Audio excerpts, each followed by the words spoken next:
pandemi ini saya merasa saya seperti karet gelang.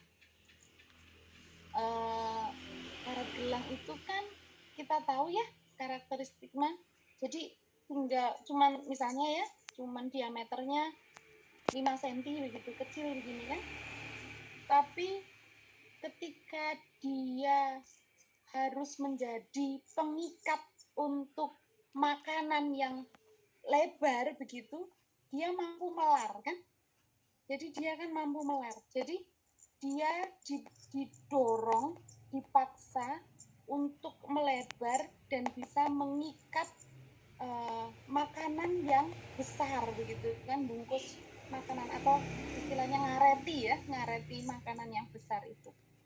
Terus menerus itu terjadi dalam beberapa waktu dan akhirnya ketika karet gelang itu dilepas, ukurannya tidak lagi 5 cm. Jadi ukurannya jadi bahasa kerennya melar. Oke. Gitu. Bisa sampai 7 cm atau bahkan 8 cm. Karena apa? Karena seolah-olah dipaksakan dia harus melar dan harus bisa mengikat bungkusan tadi. Nah, kalau yang saya ingin bagikan kepada bunda-bunda, ini pun yang saya refleksikan untuk diri saya, terutama di masa pandemi.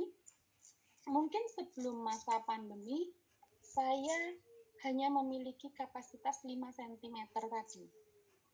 Tapi di masa pandemi ini saya dipaksa sedemikian rupa untuk menjalankan peran saya yang begitu banyak, yang begitu besar.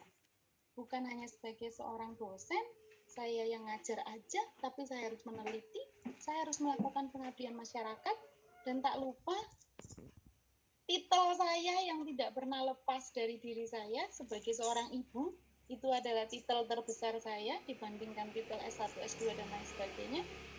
Peran saya untuk mengiring anak-anak saya, mengajar mereka, dan lain sebagainya. Peran saya sebagai seorang istri, dan peran-peran saya yang lain mendorong saya, memaksa saya untuk saya belajar sedemikian rupa. Dan saya sangat bersyukur sampai detik ini saya memaknai bahwa potensi saya yang tadinya hanya 5 cm, saya merasa saya sekarang memiliki potensi yang lebih. Nah, ini yang ingin saya bagikan. Lebih dari kita mahir membuat RPP, lebih dari kita mahir merancang pembelajaran, ini yang ingin sebenarnya saya bagikan kepada bunda-bunda. Kita perlu yakin bahwa ketika kita awalnya hanya memiliki kapasitas yang cuma 5 cm itu, kemudian kita dipaksa sedemikian rupa, bunda ini kan harus menjalankan peran bunda di rumah, bunda juga harus belajar, bunda harus mempersiapkan banyak hal sebagai mahasiswa PPG, bunda dipaksa melar, kan begitu. Namun yakin bunda, ketika ini selesai, kapasitas bunda semua menjadi bertambah. Nah, itu saja sih yang